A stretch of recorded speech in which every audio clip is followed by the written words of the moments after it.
qual é, afinal de contas, a questão da Blue Pill?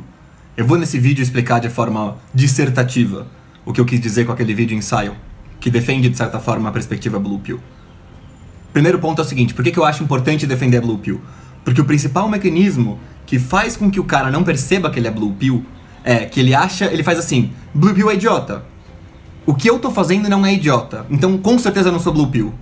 Esse é o problema, o Blue Pill não é idiota. Então, quando você tá sendo esperto, você pode estar sendo Blue Pill sem perceber. E aí, a Blue Pill continua. Parte de você tem o interesse em continuar tomando a Blue Pill, parte não tem. É uma luta interna.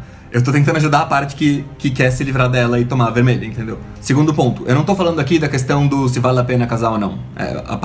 A forma como se usa a metáfora Blue Pill e Red Pill pra o cara casado e o cara não casado não tem nada a ver com o que eu tô falando aqui. Quer dizer, tem, mas é secundário. O que eu tô falando diz respeito estritamente ao sentido mais original da história da Red Pill, que é o sentido da Matrix, que é o sentido da República do Platão, assumidamente pelos próprios criadores. O ponto é o seguinte, tanto a Red Pill quanto a Blue Pill servem pra resolver o seu problema, que é eu quero saber como continuar em frente, como seguir a minha vida e fazer o que tem que fazer. E eu acho que a essência da Red Pill, porque assim, a gente nunca sabe o que é verdade ou não. A diferença do Red Pill pro Blue Pill não é essa. Não é a coisa que ele contempla. Eu tô contemplando uma verdade aqui, o Blue Pill é um idiota que tá contemplando uma mentira. Não é isso. É a abordagem. A abordagem Red Pill é a abordagem do cara que não sabe. É a abordagem do cara que tá caçando. Do amante da verdade. Do cara que não tem ela. O Blue Pill não é uma verdade porque ele já tem o que ele acha que é a verdade. Ele tem lá o negocinho dele, a opinião dele, ele tá certo, ele não precisa pensar em nada, entendeu? O Red Pill tá procurando, tá desvendando. É um processo constante de aprimorar a percepção da verdade. Quando você contempla essa verdade, você está contemplando só um pedaço dela, não tem jeito. E você contempla cada vez mais e mais. É por aí. Não é uma coisa de assim, eu tenho a verdade e outro cara não tem a verdade. E aí é a questão do Cypher. Porque, eu não sei quão de propósito foi isso, né? Mas é um argumento bem platônico, o que a história do filme Matrix faz. Qual é o problema da Blue Pill? O Blue Pill é o Cypher. É o cara que tem a Red Pill, essa é a questão que eu acho importante aqui. O Blue Pill conhece a Red Pill. O Blue Pill sabe que ele pode ir atrás de ver a realidade como ela é pra tentar lidar melhor com ela. Mas ele é esperto demais pra tomar um caminho tão complicado e chato assim. Ele vai lá e decide, sabe, ele identifica o que presta e o que não presta, vou seguir. Ele faz o que o estoico ou o epicurista recomendam, só que do jeitinho dele. Que é, eu só não importo com isso aqui, o resto que se dane, então eu não preciso prestar atenção em como as coisas são. Ele dá um jeito de não se preocupar com aquilo que tá prejudicando ele, só olha pra aquilo que é bom pra ele e tudo mais, tudo mais. E ele só vai tomar a decisão consciente de tomar a Red Pill se ele vê que é melhor. E o que acontece com o Cypher? Ele se ferra, todo mundo em volta dele se ferra. Esse é o problema do Blue Pill. O cara que toma as decisões, beleza, agora eu contemplo as ideias que eu preciso contemplar, quer elas sejam verdades ou não, pra chegar onde eu quero. Esse cara, ele dá um pulo que não dá pra dar, que é eu sei já o que é.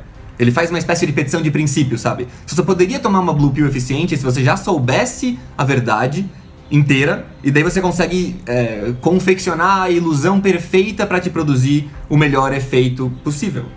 Só que você não tem essa figura, você não tomou a Red Pill inteira antes, você não conseguiu contemplar totalmente a verdade. Então, as ilusões às quais você vai aderir com a Blue Pill não vão simplesmente encurtar o caminho e te dar as melhores coisas. Elas, a longo prazo, têm uma grande probabilidade de te ferrar. Por causa de coisas que você ignorou. Você não levou em consideração isso, não levou em consideração aquilo. Por quê? Porque eu não tava prestando atenção. Tava mais preocupado com o gostinho da picanha. E aí você se ferrou. Esse é o problema do Blue Pill. É que ele tá lá ocupado. Olha só como os idiotas dos Red Pills estão sofrendo. E eu aqui comendo a picanha gostosa. Beleza? Mas daí, eventualmente, dá muito errado. As pessoas que você ama se ferram porque você fez besteira, porque você não prestou atenção. E você se ferra porque você fez besteira, porque você não prestou atenção. Mas parabéns! A picanha era boa. Mas então vamos à teoria do livro. Dialética do esclarecimento. O que é o esclarecimento? Este é o termo mais correto para você falar do iluminismo. Às vezes aparece como luzes. Os portugueses acho que traduzem assim. O século das luzes, que é a época em que a filosofia moderna meio que surge e se consolida. O esclarecimento é o que aconteceu com a Europa por volta do século XVIII, por volta da época da Revolução Francesa. É a idade da razão, é todo esse esforço filosófico de entender as coisas de maneira racional. E o Kant tem um texto em que ele define o esclarecimento como a saída do homem da minoridade intelectual, que é o amadurecimento do homem, o esclarecimento. É a ideia de que você não mais vai precisar da ajuda de preconceitos dos seus antepassados, de tradições, de verdades decoradas, reveladas, para você descobrir tudo. Que você vai depender só de si mesmo para descobrir a verdade, porque a razão está em todo mundo, então todo mundo é capaz de fazer esse esforço de racionalizar, e assim que você se fica independente, que você amadurece. E isso é o esclarecimento. É uma coisa que acontece com uma época inteira. É um esforço de racionalização. E aí, a dialética do esclarecimento, por que dialética? Porque a teoria do Adorno e do Horkheimer é que, antes do esclarecimento, já tem uma coisa que parece com ele e que leva a ele. Essa coisa é a mitologia. Da onde surge o esforço de racionalizar e entender as coisas de forma racional? Como começa isso? Não começa do nada. Começa do método anterior que os humanos tinham para entender melhor o mundo, que era a mitologia. Tem um trabalho do Paul Veyne muito interessante sobre... O trabalho chama Os Gregos Acreditavam em Seus Mitos, em que ele trabalha em todas as fontes que ele conseguiu encontrar evidências de que os gregos não eram retardados. Eles não achavam que tinham minotauros e Pégasos voando. Entende? As palavras que ele usa é: os gregos sabiam que os poetas mentem. Os poetas, porque naquela época quem contava as histórias eram os poetas. E o ponto do Paul Veyne é que os caras já depuravam a mitologia pela razão. Ou seja, a mitologia não servia como um repositório de conclusões. Ela era a matéria-prima que as pessoas usavam para concluir aquilo que elas achavam, ou para exprimir aquilo que elas achavam. Então, você ia lá perguntar pro cara e ele não falava assim: tinha o rei Minos no meio do labirinto. Ele fala: não, o labirinto realmente existiu, mas não era bem assim. O rei Minos não era exatamente um touro, ele era só um cara grande e forte, sabe assim? Isso era o que as pessoas faziam. Isso era o normal. E é a partir disso que surge a filosofia. Do mito, começa a se aperfeiçoar o raciocínio filosófico, que depois se torna independente de uma coisa totalmente diferente. Então, não é que ele é simplesmente a continuação, mas ele é uma outra coisa que surge dela. E por que isso é relevante? Por que é dialética? Porque não é simplesmente que surge disso, mas ele volta a isso. Ou seja, o próprio esforço de entender as coisas racionalmente leva, eventualmente, à tentativa de obscurecer as coisas e de explicá-las através da mitologia. Os homens vão se civilizando e compreendendo melhor o mundo para ter mais controle sobre o mundo. E você começa a controlar todas as variáveis. Então, se eu tô com frio ou com calor, eu ligo um ar, eu boto um cobertor. Você tem resposta para absolutamente todos os problemas. Então, esse progresso vai destruindo preconceitos, mas pelo bem. E é por isso que ele funciona, porque ele promove mais poder. Mas chega um ponto em que ele vai começar a destruir preconceitos que não trazem mais poder. E é aí que ele treme. E é aí que ele fala: não, peraí, o propósito todo desse negócio não é conhecer por conhecer, não é esclarecer por esclarecer. O ponto é esclarecer para dominar. Então, se for esclarecer para não dominar, o esclarecimento não entra na jogada. E é aí que ele se volta contra si mesmo.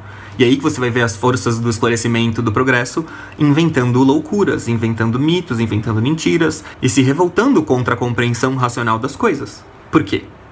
Porque o esclarecimento só pode surgir, ou seja, o esforço de entender as coisas racionalmente só pode acontecer se tiver as bases, as condições para isso acontecer. As condições disso são mitos. Para eles, para Adorno e para Horkheimer, autores como Nietzsche e o Marquês de Sade são quem revela a verdade do momento histórico, que se você não tem Deus, se você não tem tradição, se você não tem nada desses valores herdados, os fracos que morram. E, sabe, é mais ou menos isso, fazer orgia o dia inteiro e tudo mais, porque não tem mais critério.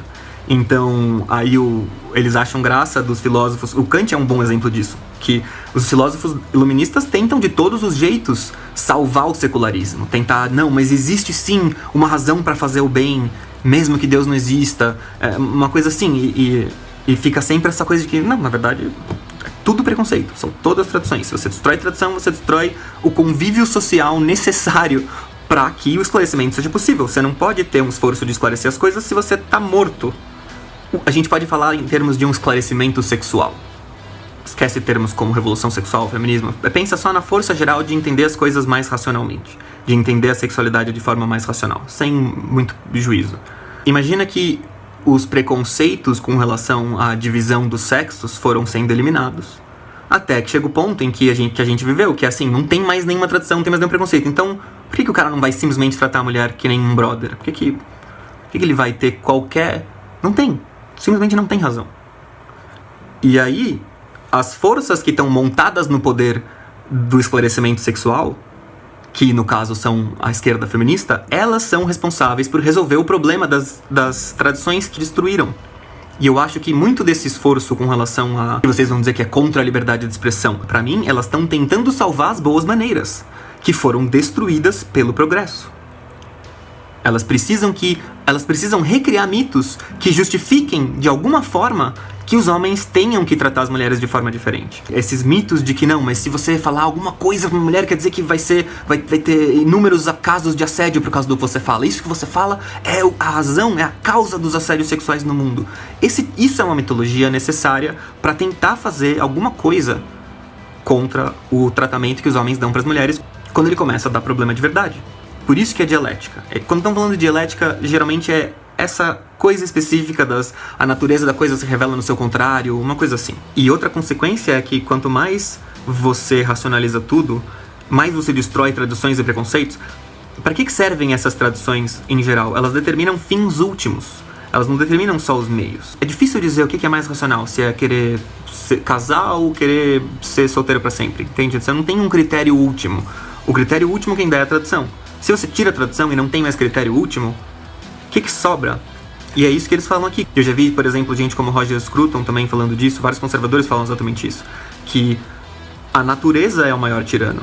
E é ela que vira um novo tirano quando você destrói todas as tradições. Porque o que sobra? Sobram desejos, sobram paixões. Elas se tornam aquilo que senta no trono do esclarecimento. Por isso que a civilização leva à barbárie. Porque quanto mais civilizado você tá, mais controle das coisas você tem. E quanto mais controle você tem, mais você vai ficar escravo dos seus próprios desejos.